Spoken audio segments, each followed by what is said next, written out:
Hi, David. Hi, Sarah. Most of the people, maybe we could even say all of the people who come to see you or come to see me, they come because they're looking for some kind of change in their life. Probably we could boil that down to they want to change their health, or they want to change something about their relationships, or they want to change something around their money, business, work kind of thing. It's usually something like that that they're looking for.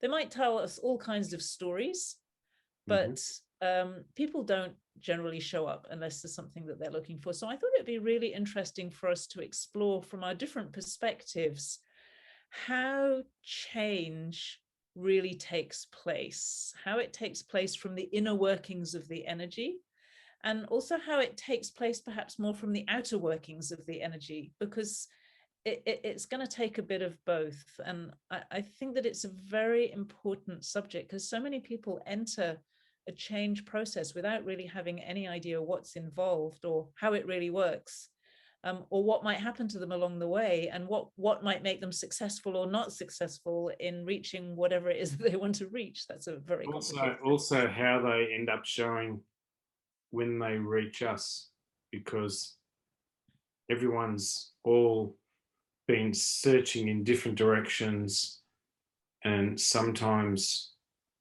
they've got a lot of baggage from that, from what they've or how they've been searching too. You and I both attract people who've done quite a lot of work on Mhm. themselves already, at least quite frequently. I mean, I do have people Quite who often. come along, and I'm sure you do, who are almost complete beginners, but the majority have already tried quite a lot of things. So what Yeah, do you see in people who've done a whole lot of different practices and meditation and energy, this and that? yeah, boy, it is such a kaleidoscope, isn't it? I mean, there's so many people who have done quite a lot of work. Um, Sometimes by themselves and just reading. Sometimes we've also ended up with quite a few people who've done like so many different variances of or modalities of healing and everything, and they're almost like healing junkies, if you like. And they've gone from one to another and to another and to another, and they've still not really found what they're looking for. And some people are very fragmented when they come to us too, because they still haven't. I mean, in the end, we're trying to find a direction for where we feel we're lacking direction, or there's something missing, um, or there doesn't seem to be something tangible in their life, or they just feel lost, or there's so many different reasons why people go to us, isn't there? But I think that's something missing. What I notice is somebody might come along and say, I've got this problem with money to me, or Mhm. we see in the sessions we run together, we see lots of people who have health issues. And so they're looking for a solution to the health issue on the surface. But Mm. what I find is that it's only when I talk about that something missing that people kind of, it's like they wake up. It's like that's what they're really after. They're really after that something missing, which is not nearly as tangible. They want the health without question. They don't want, they don't want to carry on with health problems, but it's like, I want to solve my health problem, and I want this, I want to fill in the hole that seems to live inside me all the time. There's also a lot of, although, and it's really strange because there's also, I could almost say, I could say it's a mental problem, um, but could be taken completely out of context, because it's like it's an energetic mental problem, not a so much a physical mental problem.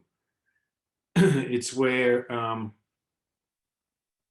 people are very unsure of what it is that they're actually after. One of the things that I see a lot, and I think this happens when people don't quite know what they're looking for, is that they find practices that are very much about exploring and digging into blockages, and they find one blockage after another, and it becomes a habit. And then what happens is they get rid of a blockage, they do some method or technique to get rid of the blockage, and they feel a little bit of relief. And then a few days later, there's another blockage, and they feel terrible again. And there's a bit of there's an emotional roller coaster that goes with that, because it's like, oh, my blockage is cleared, I'm fine. And then there's the disappointment of, oh, here's another blockage, Here's I'm not another one. fine Here's after another all. one. Yeah. And I've seen people go like that for years and years. And I think that that's an extremely difficult and slow way of dealing with things. It's kind of like if you imagine that you have a garden or a farm and you constantly dig up the soil, but you never plant anything in it. Your soil will, in the end, just be totally disrupted all the time. Soil doesn't actually like to be dug that much even, but there's nothing really growing. And I see a lot of that these days, and I think it's quite tough for people, because they just keep wanting to say to me, well, you know, what's the blockage, what's stopping me, what's wrong with me, what's getting in the way of me? It's like, well, you need to grow something in your garden. And it's often like people who've done a lot of work, like meditation and this sort of thing. And I've found so many people who've meditated, but unfortunately, they've just gone straight in, and the people haven't. No one's shown people how to ground for a start, and then when they What meditate, happens then? they basically just suck up whatever's going on in the room because you aren't independent. So you could think that you're getting you. I mean, let's face it. When we meditate, there's a lot of reasons why we meditate. One is to get into that nice quiet zone, yeah. But you can go into a little bit of a quiet zone, but it's a false and fake quiet zone, because sometimes if you're not grounded, your energy, um, instead of invert, you'll have some part which will invert, which will go deeper within yourself, but you'll have other parts which are completely inverted the other way. So it means that you've got one part that's concentrating in, but then, so it's a bit like you've got a funnel going in, but then you can end up with all these funnels going out. If you don't ground properly, you can end up with massive funnels of energy going out. And then you sort of pick up all the information more about what's going on, and you can then pick up lots and bits and pieces of all different types of spirit. You can pick up all different types of energy. You can pick up the energy of what's going on in other people, and some people channel some really crazy crap as well. And if you want to know more about the channeling bit, we did a whole recording about channeling, so you can find that, because we've talked about that quite a lot, and what happens when you do start to pick up all that kind of crap. But it's also a good, it may be a good perspective. So if you're going to channel, if you're going to meditate, and it's a great practice, meditating is a great practice, but, and we've done how to ground, but guys, would you please learn how to ground, and make sure you ground before you ever meditate? Because one, we meditate to try and find a lot of hidden stuff inside us, and we've all got some brilliant stuff here, there, and everywhere. But if we don't ground, then it's very easy to find information that isn't particularly even, it's not even related to you. And I often find people that have meditated in, sometimes in groups, and they've got all this crap, and it's just not, none of it even relates to these people. And then they feel very disenfranchised, they feel a bit confused. They know they need something and they're asking for a little bit of help, but sometimes then there's all this confusion as well. So that's a useful thing to understand, because look, when we talk about this, it's not to make you scared or like, oh my goodness, should I meditate or not? There's no question the world has changed a lot since people started learning to meditate, and many people have much more peace than they used to have. But being grounded changes that experience in a very beautiful way. And you can check out, we also made a video about grounding, and the grounding exercises are available free. You can see them at the right of the banner on this YouTube channel, so that you can actually download them. And it's an important thing to talk about, because there are also people who meditate for many years and don't get what they were looking for from it. And so it's useful to ask questions always about what you're doing. And it's also useful, like if it doesn't feel quite right, or you come away from your sessions not feeling great, it's useful to see if there's a better way that you can do it, rather than just keep going. It's like, oh, well, I'm meditating, so it must be all right. So David's experience and the way he teaches grounding is different from anything that I've ever come across. And that's why I share it with all my clients, and have done from the day that I learned it. I've sent so many people to David, and so many people have said it's the best grounding that they've experienced anywhere. So that's a very useful practice, to sit underneath all the other things that you explore. Another, if I can just add a little bit into that too, because when we're grounding, it's an active grounding. So it's very easy when you meditate to just sort of stay in your head, or because what we need to do also is our whole body is made up of a whole collective consciousness. Yeah. So it's not just a type of conscious. We have multiple types of conscious that we're made up with. And when we can use them all at once, just by the whole energy system starting to move,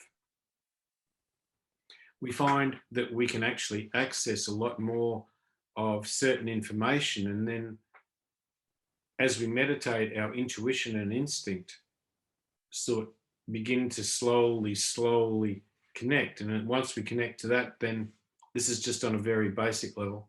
And then we can start to just also use a lot more of our spirit. And our spirit then tells us a little bit more, often that little bit of guidance or something that has been missing. And then all of a sudden, we find a lot of those little missing directions, because sometimes we're actually on the right path, but sometimes we can get a little bit of detour. So when we meditate, the idea is also to make sure that we're not getting deviated from thing. It's a bit like we don't want to get FOMO and get all these little shiny objects going off everywhere. Sometimes it's good when we have a certain direction. So once we find our spirit, it sort of gives us a more defining direction on how to slowly move in a certain direction to find some of those missing answers. And meditation's great also. Sometimes we're thinking about something, and then all of a sudden it shows something that you hadn't considered. It could be completely out of left or right field, if you like, but it is also a way of showing you that, oh, I missed this, I missed that. Oh, I should have really thought about that. That's a great idea. It mightn't be the total solution, but it is showing you a direction. So this brings me to something that I think is very important for anybody who's looking for some kind of transformation or change in your life. And I started to allude to it already when I talked about the thing of looking for blockages. And what you're talking about is actually looking for direction. If you have a direction, and if you keep moving towards that direction, that's the thing that has made the most difference that I've seen in anything. So for example, very simple, if you want to be healthier than you are, if you keep moving in the direction of health, what will tend to happen is you'll find the people who can help you, and you'll find the resources that can help you. Whereas if you're constantly looking at what's wrong with my body, if you're constantly looking at the illness, the disease, or the problem, that tends to move you more back. So the more you focus on what it is that you're looking for, which is the health or the whatever it is in your life, the faster I've seen that people get results, and also the more easily they find the right resources. Whatever that is, whether that's grounding or meditation or a particular modality, there are so many possible things that you could do. And no one can sit here and say, you definitely need this or you definitely need that. It doesn't really work like that. We're much more individual than that. But what I have seen is the enormous difference it makes when people are going towards something rather than trying to move away from something they don't like. Can I just add to Sarah's? I mean, this this is probably one of the biggest things that where. So how we heal, right? When someone comes to us, we don't look. Oh, you're broken here, you're broken there, you're broken here, there, everywhere. We don't look for where you're broken, and that's a strange analogy. Everybody thinks that when they come to us, we're looking for where you're broken. No, you've got to think about it this way. If we only focus on where you're broken, then we get more of that. Yeah. If we focus on where you're working properly, then you get more of that. So what we've got to do is we have to focus on where you have found all these amazing different parts of yourself and add to it. So it's always an add-on, add-on, add-on perspective. So we look at all the amazing things that you do correctly. Sometimes some things are a little bit detuned, but that's completely different to being broken. Don't think that when we all have all these parts that are detuned, but they're not broken. They're just a little bit less energy that you have going to it. But once you get the flow of energy going, you already have the direction. So it's not something that you have to fix.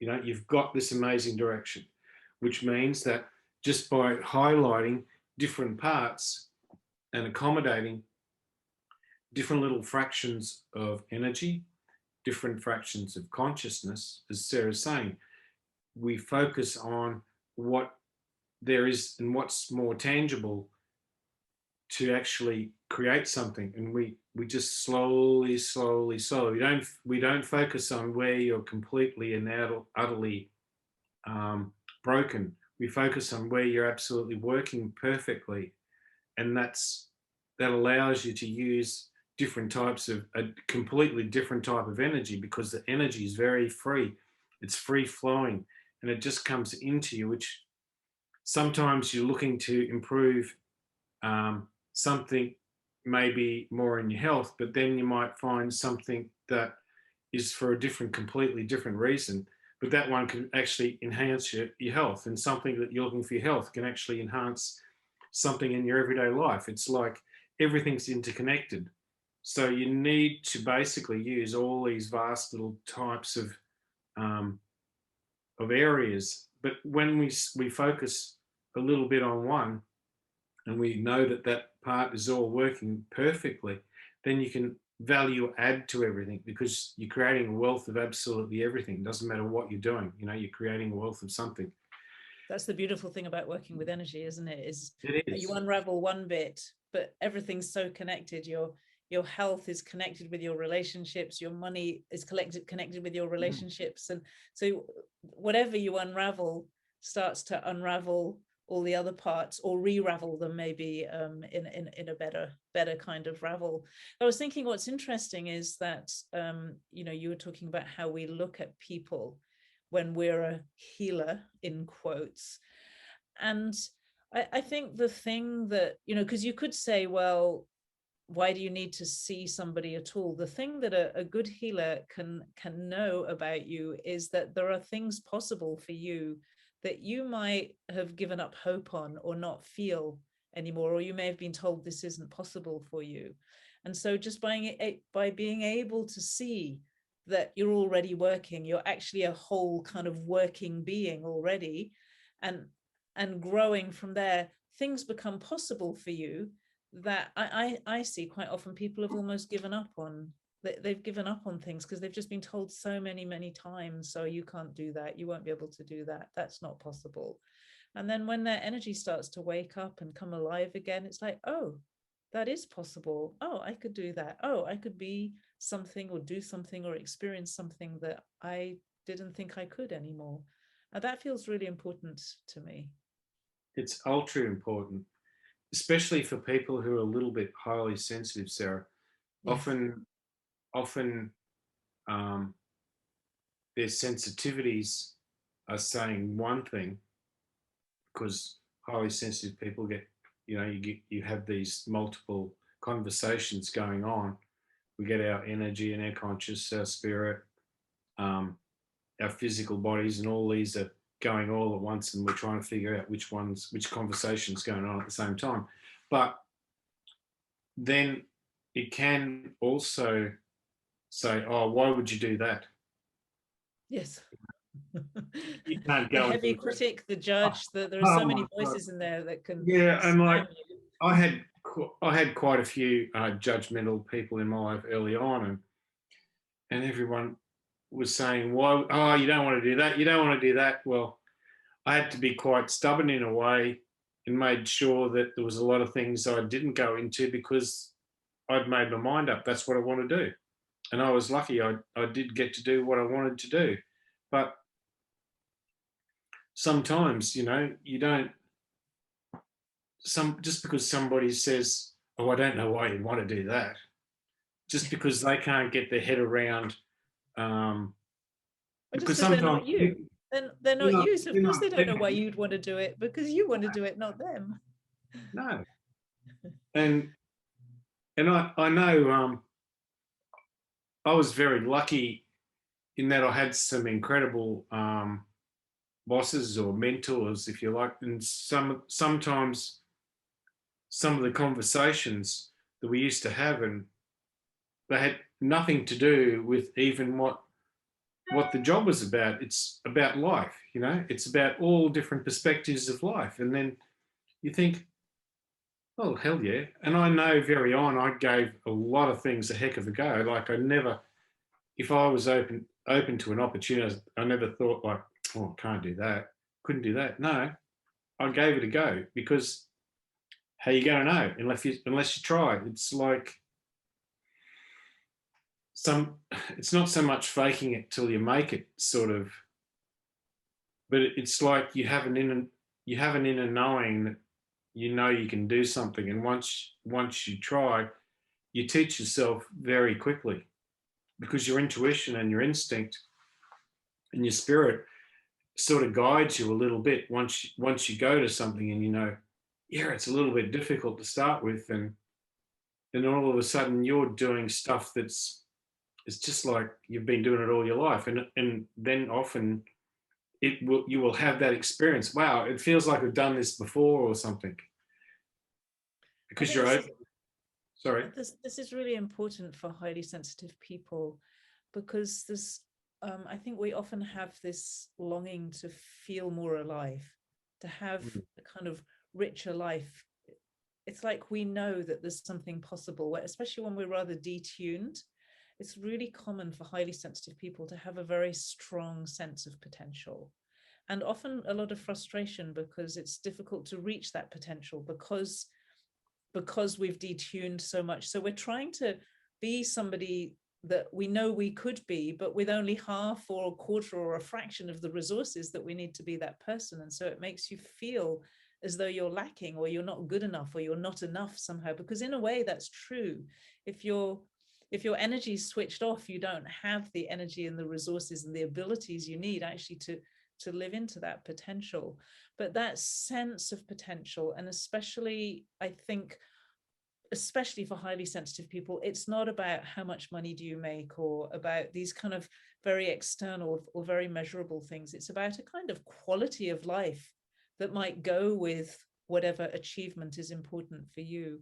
So to be able to open up that quality of life and trust yourself, if that's what you're feeling you want, don't be fooled into thinking that what you really want is a business that's making this much turnover, or whatever the numbers are, that you are really looking for something much more than that. And I feel that it's very important for us to learn to trust that sense that there is something I'm looking to experience. Maybe it's some kind of joy or freedom or inner peace or whatever it is for you. And to give yourself permission to look for it, and not to give up on things like that, because that's so much what is possible. And once you start to experience that, all of your life starts to feel like it's fitting into place. Life makes sense then. And once life makes sense, you can make choices about what you want to do and who you want to be and what you want to experience.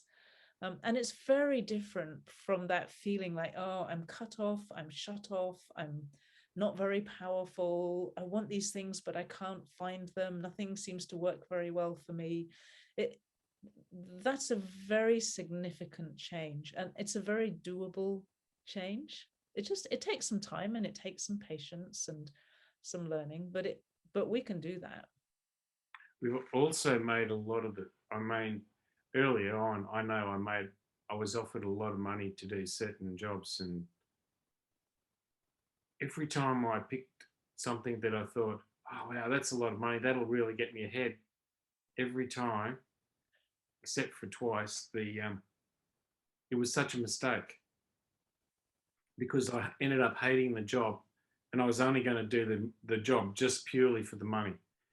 And every time that I just did something that was I wanted to do, something I wanted to have to go at, it always worked out. And strangely enough, they're the ones I made heaps more money than what I would have been offered anyways, In the end. So if you enjoy what you're going to do, the other benefits generally come along, because if you do something for a very narrow perspective, then that perspective that you're going in, you might say, well, you're going to get that much money, but then there's usually all these different conditions. Oh yeah, but we're paying you this much and we expect you to blah, blah, blah, blah, blah. So that's the very forceful environment you end up with, which you're really going compromises your energy. And then everything feels much worse than it did when you started. Oh, it's damn well horrible. And it's just like, oh, get me out of here. And then you don't end up staying anywhere. Anyways, like, I remember once I had a job for an executive chef down in Victoria, which I took up, and I thought, oh, this might be good, put some money behind us. And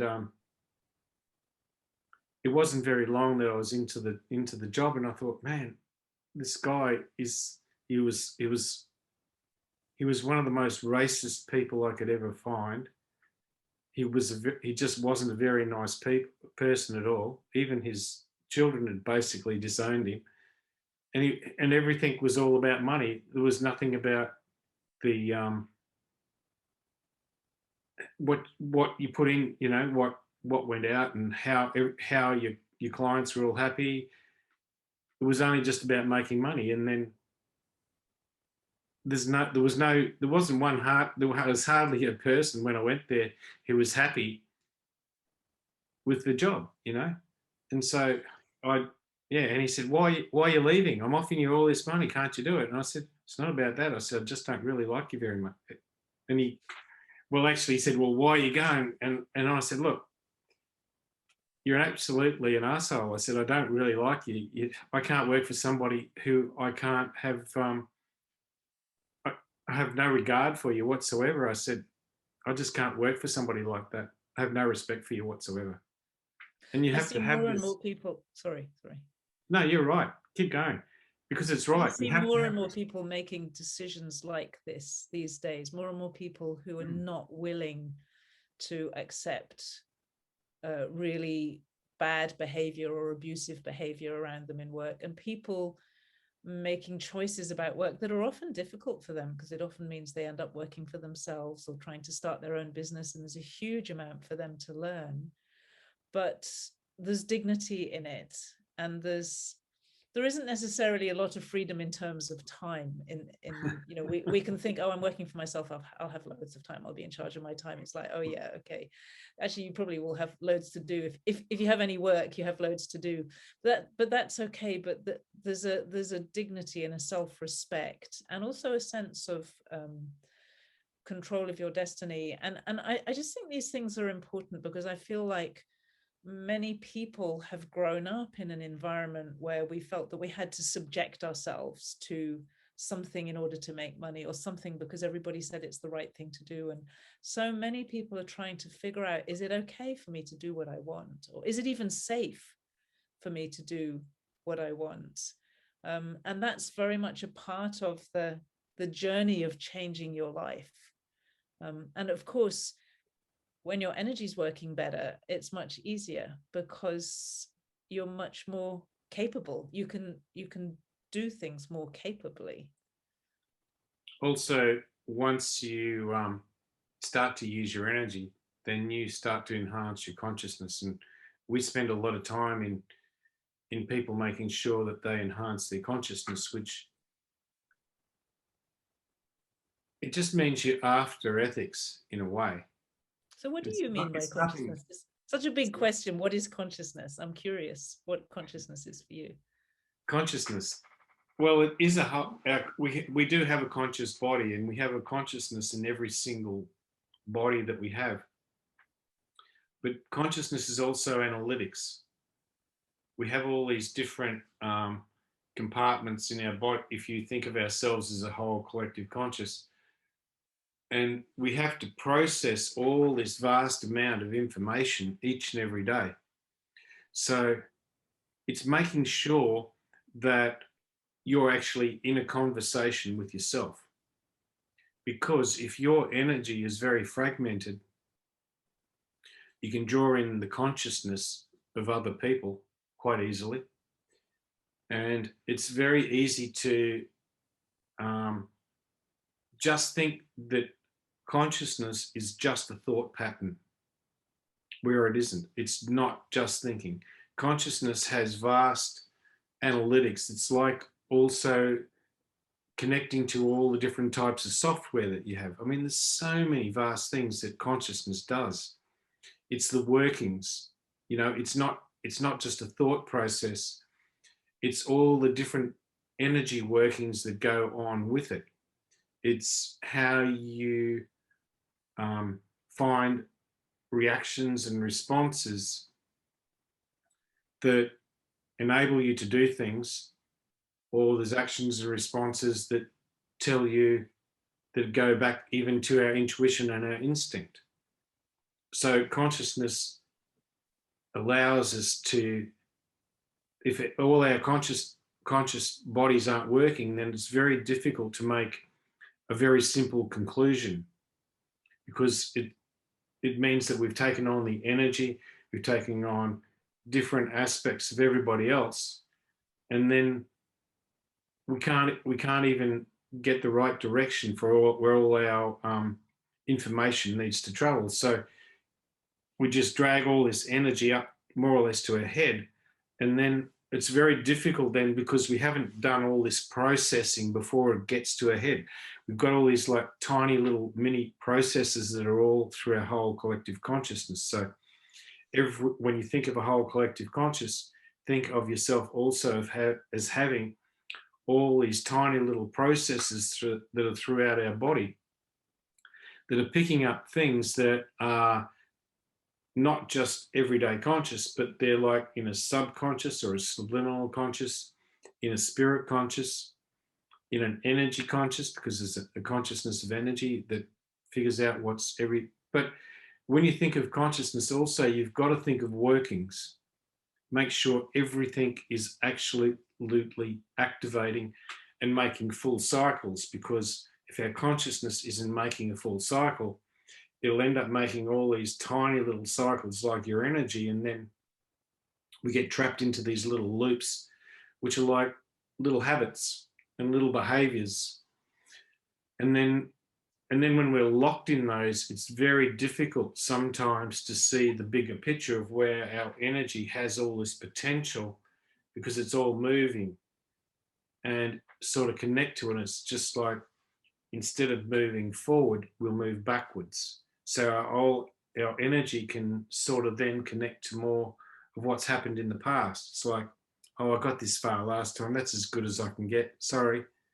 Oh, I better stop now.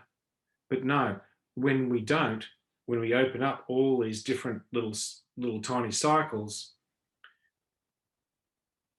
it's sort of like sometimes it can be quite strange, because people think, oh, I'm not used to getting this far, and I still feel good. I can still feel some potential. You're almost waiting for something. You're almost waiting for the crap to happen. Yeah. And then when it doesn't happen, it's like, oh, okay, well, now I can do it again. Now I can do it again. And now I can do it again. Because otherwise, we're linked into what is almost like a false or fake belief that that's as good as you can get. And really, it's just the way your energy's moving, the way your conscious is moving. And so you sort of know it's you're not going into blind faith, because you know that you can do something when you're getting all the messages. Yeah. You're finding that direction. It's so interesting hearing you describe it. It's like you're describing the inside, the processes of what I experience, but I've never ever thought to put it in that language. Because if I think about consciousness, like at a broad level, and what I experience is it's really the ability to make decisions or to make choices, and it's based in awareness. And awareness is all that stuff you're talking about, like all these ways that we receive information, all the analytics are things that, you know, like we go out and find all this information on which to base a decision, and all those little processes and things. I can feel it, but I never think of that language. I can feel all of that happening when I need to make a choice about something. And if I need to be conscious, or let's say I'm in a situation which is difficult and I feel uncomfortable, a difficult meeting or something, and I know that I need to be really conscious about how I speak, because otherwise I'll just go into being silenced or a little girl, or, you know, some of those really unconscious responses. And it's like I have to engage all of those processes, and I have to bring in all this information so that I can access a better way of responding, or I can make a decision that is not just taking account of what do I need today, but a decision that's taking account of today and the future and other people and the wider impact, all of this kind of thing, which we have the capability of doing as human beings. But it's so fascinating for me to hear it's like the engineering of it, if you like, the inner dynamics of it, because what you're describing is exactly what I experience. Well, we do have so exactly the same. We do have mechanics. I know. I don't think, I'm not a mechanical person, so I don't think of it like that, and I don't really see the mechanics, but I actually realize that I sense them, or I feel them, because when you use the words, they're the right word. Like, oh yeah, I know exactly what you're talking about, but I don't ever think like a mechanic. I think that's only because every day I get basically this little lesson, and it's like you go into the micro processes of what and how everything works, and then it's like it's a strange process, because sometimes you see a bigger process work, and then you go into these tiny little dynamics of where there's all these little offshoots that you need to find to make the bigger one work. Yep, totally makes sense. You've got all these tiny little compartments, and it's like, I mean, we are a very complex body, and we find all these parts that are sort of compartmentalized, but they need to all flow and be readily available 24/7, and make sure. And one of the biggest things is we start to learn how to use something that a lot of people don't consider, and that's how to use light. Because we think, oh, just make your light shine, Dave, just make your light shine. Well, it's a little bit more complex than that, because I think you're about to take us into another topic. I think that should be a separate topic. It should be, but we can flag it. We can flag it, but eventually we find out how to make our light work, and that's the parts that gets really exciting, because we all start off on using little bits, and to make things more tangible, we find how to use what is basically our light body, and that just helps information become synchronistic, but it makes everything work. So all these little compartments that I'm talking about, that's how you get all those little compartments to use all the different analytics, but all come together simultaneously, because everything has to be simultaneous.